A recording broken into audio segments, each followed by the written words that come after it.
صباح العسل. عشان تعملي الكحكاية القمر دي يبقى لازم تعرفي تسويتها المظبوطة عشان العجوة ما تنشفش في قلبها، وكمان المنقاش يكون كويس، يعني السنون بتاعته تكون مظبوطة. أهم حاجة نتبع كل الخطوات والمعلومات جوه الفيديو، لأن في خطوات مهمة لازم نعملها قبل تسوية الكحك. مش هطول عليكم في الكلام، حطوا لايك وشير للفيديو، ودعواتكم الحلوة لمرضانا ومرضى المسلمين. سموا الله وصلوا على الرسول وندخل على الطريقة. هاتيلي نص كيلو من الدقيق، يعني 4 كوبايات 500 جرام.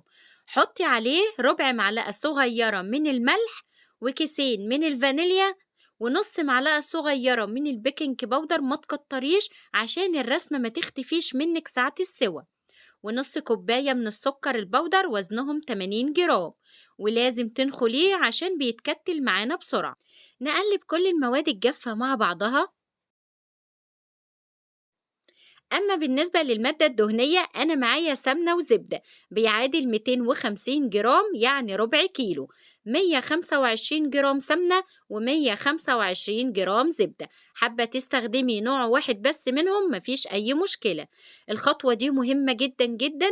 لازم تاخدي الدقيق وتبسيه كويس جدا، يعني تفركيه بالمادة الدهنية زي الكسكسي بالظبط لحد ما يكون زي حبيبات الرملة. بتفركيها ما بين ايديكي، والخطوة دي مهمة جدا جدا. هي بتكون سبب رئيسي في نجاح الكحكاية، وبتكون ناعمة معاكي وفي نفس الوقت مقرمشة.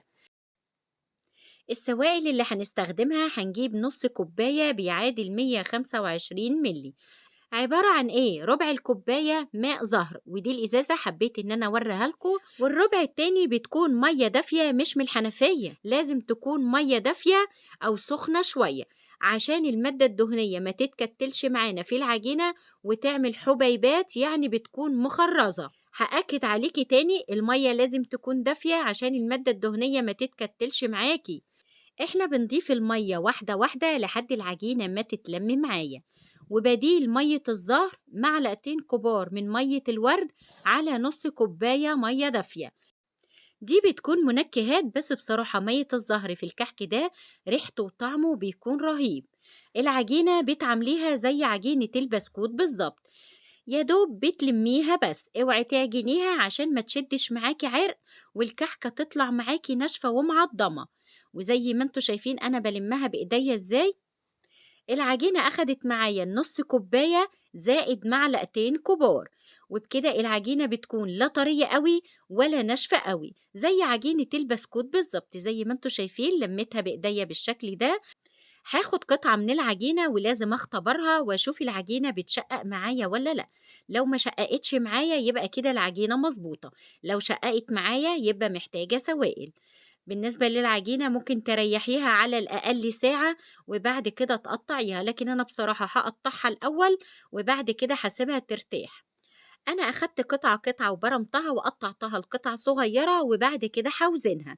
حجم الكرة قد إيه يا بسبوسة؟ 35 جرام. طب 35 جرام قد إيه؟ لإني ما عنديش ميزان يا بسبوسة. عارفة الليمونة الصغيرة قدها بالظبط. وبالنسبة للنص كيلو دقيق بيعمل معايا 26 أو 27 كحكاية بالظبط. شايفين العجينة بتتقطع معايا إزاي؟ يعني ما بتمطش معايا.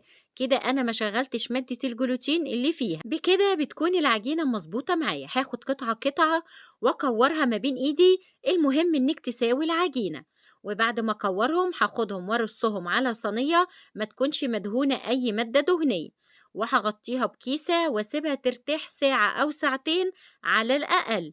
لو احنا في فصل الصيف حطيها في التلاجة، لكن احنا لو في فصل الشتاء حطيها على الرخامة وسيبيها ترتاح. ما تقلقيش، هي مش هتجمد معانا ولا أي حاجة. أهم حاجة لازم تغطيها بكيسة كويس جدا.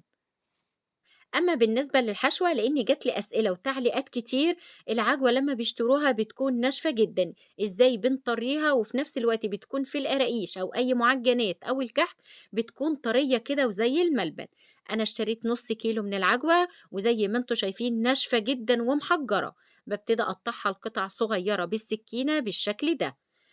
بعد كده باحطها في طاسة، وباحط حوالي معلقة كبيرة من السمنة أو الزبدة بلاش زيت، السمنة والزبدة بيطرّوا العجوة، ورشة حلوة كده من القرفة، وحوالي ربع كوباية من المَيّة السخنة على النُص كيلو، ولو حابة تحطي سمسم يبقى معلقة كبيرة من السمسم. هاخد الطاسة واحطها على النار، والنار تكون هادية جدا جدا، وبنقلبها بالمعلقة لحد العجوة ما تطرى معايا. بعد كده باخدها على الرخامة بالشكل اللي انتوا شايفينه ده، وبأي معلقة تكون طرية زي معلقة السيليكون هاخدها واهرسها حلو قوي، لأن بتكون في حتت متكتلة كده. وأول ما أحس إنها بردت هستخدم إيديا وأعجنها كأني بعجن عجينة.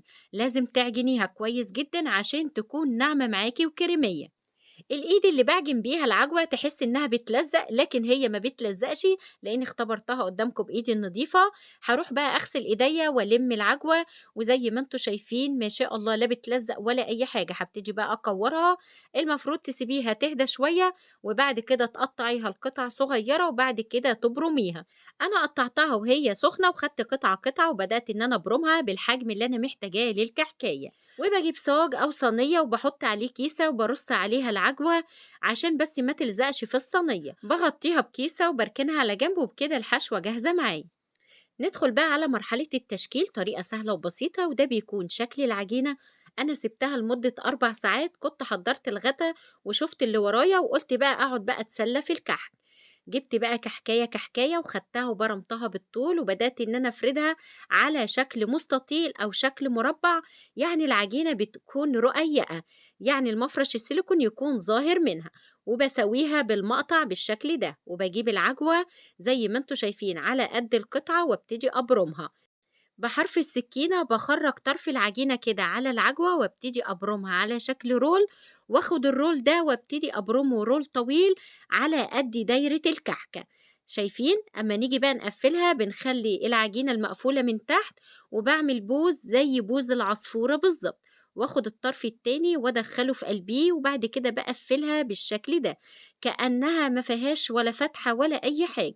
كحكاية بسم الله ما شاء الله. شايفين وسويتها؟ هنشوف عن قرب ازاي بنشكل الكحكة وطريقة تقفيلها عشان تطلع مظبوطة، وأكيد الخطوات موضحة نفسها.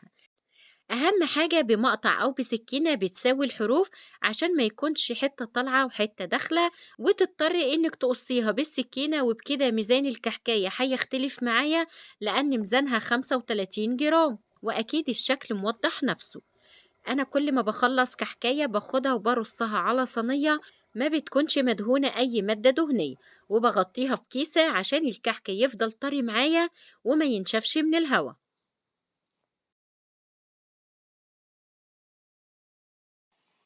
ده بيكون شكل الكحك لما برمته ورصيته على الصينية وغطيته بالكيسة. هابتدي أنقش من أول واحدة برمتها. بالنسبة للنقشة لازم الموس يكون سنونه كويسة عشان النقشة تطلع معاكي مظبوطة، وكمان يكون طري على ايديكي ما يكونش ناشف. باخد كحكاية وبحطها على الطبق عشان اقدر اني اتحكم في نقشها، لكن انت لو بتقدري تتحكمي في النقش على ايدك مفيش مشكلة. أنا هاعمل رسومات كتير من النقاشات بالموس، لإن النقش ده بصراحة مزاج. تقعدي كده في الأرض كده وتحطي قدامك الصينية والطبق وتنقشي، وتعملي جنبك كده كوباية قهوة عشان تعرفي تنقشي بمزاج. أكيد انتوا شايفين النقشة ازاي، لإني غير ما هشرح نهائي، أكيد العملي أفضل بكتير من الشرح. نقشة الموس أول ما تبتديها تبتدي من النقشة التانية في الأخرام. أنا بصراحة مش عارفة أشرح إزاي، بس أكيد أنتوا شايفين النقشات. أنا هعمل نقشات كتير أكيد أنتوا شفتوها في أول الفيديو، بس بصراحة الموس معايا كان الحمد لله كويس، ما بياخدش من العجين. أكيد في سؤال دلوقتي بيقول يا بسبوسة، طب دلوقتي الكحك ما هو بينشف معانا يا قلبي، الكحك ده مختلف عن الكحك بتاعنا. الكحك ده اسمه كحك النقاش أو كحك النقاش أو الكحك الوجداني لإخواتنا الجزائريين. بس بصراحة كحك بسم الله ما شاء الله ما بينشفش معاكي ولا حاجة، بتتنيها طرية معاكي طالما انت مغطياها بالكيسة. وبالنسبة للنقاشات احنا بنتعلم النقاشات من ناس كتير، أولهم سلوى نبيل، بصراحة بسم الله ما شاء الله بتنقش الكحك مهندسة الكحك بجد. أنا حاولت إن أنا أتعلم منها بعض النقاشات وأبتدي أعملها في الكحك زي ما انتوا شايفين. بس أهم حاجة ممكن تكوني شاطرة في النقش بس الموس مش حلو. وبسم الله ما شاء الله كحكاية كان طعمها ولا ريحتها زي العسل. والكحك ده فيه ميزة حلوة قوي، بتعمليه براحتك يعني ما بتستعجليش عليه، لا في خميرة. وبالنسبة للبيكنج باودر نسبته قليلة جدا. وحاولت على قد ما اقدر ان اقرب الصورة وابطئ الحركة عشان تشوفوا النقاشات بتتعمل ازاي. نقشت الكمية كلها ورصيتها على الصينية زي ما انتوا شايفين، والصينية ما بتدهنش أي مادة دهنية. وأخدت قطعة من العجينة في الآخر وفردتها، وجبت نقشات كده اللي هي قطعات البسكوت الصغيرة على شكل وردة، وحطيتها على الحروف مكان التقفيل.